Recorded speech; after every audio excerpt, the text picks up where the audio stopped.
अस्सलामुअलैकुम। कैसे हैं आप सब? उम्मीद करती हूँ खैरियत से होंगे। तो आज की हमारी रेसिपी है चाय के साथ खाने वाले स्नैक्स, जो कि खाने में बहुत ही टेस्टी लगते हैं और शाम के टाइम में तो खाने का मज़ा ही अलग है।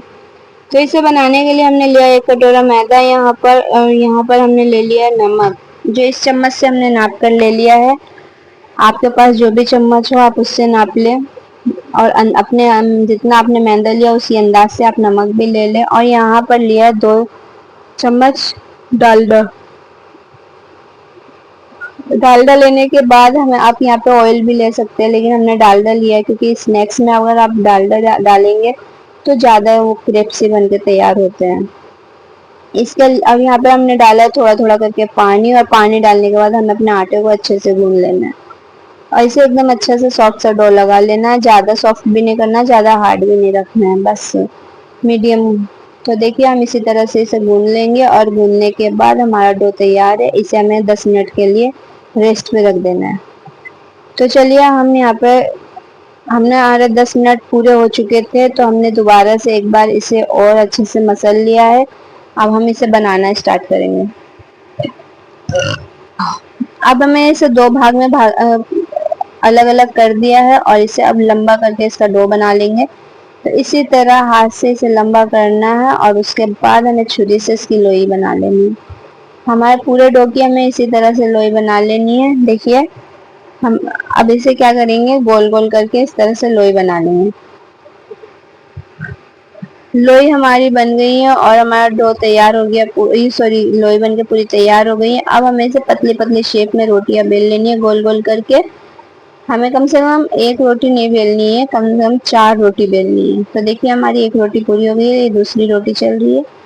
ये दोनों रोटी हो चुकी है, और इसी तरह से हमें 2 रोटी और बेलनी है। तो हमारी 4 रोटी जब कंप्लीट हो जाए तो उसके बाद इसमें हम लगाएंगे घी, जो कि मैं आपको दिखाऊंगी। देखिए इसी तरह पतली पतली रोटियां बेलनी है।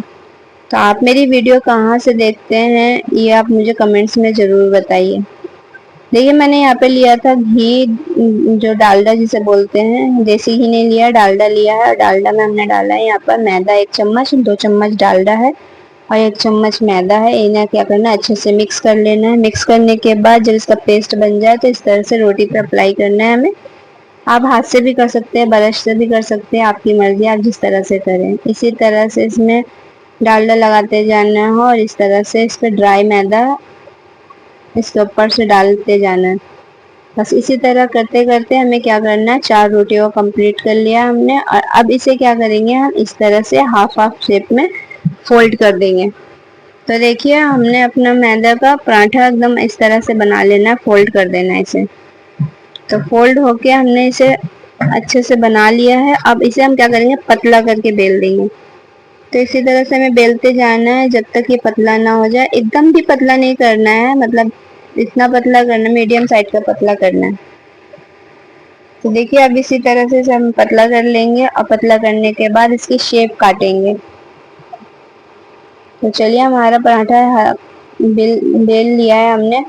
अब इसे छुरी से आपको काट के हम दिखा देंगे किस तरह से इसकी शेप लेनी है। बस ऐसे सीधा सीधा करके इसे काट देना है, ज्यादा जोर ना लगाएं, सही से धीरे धीरे करके काट लें।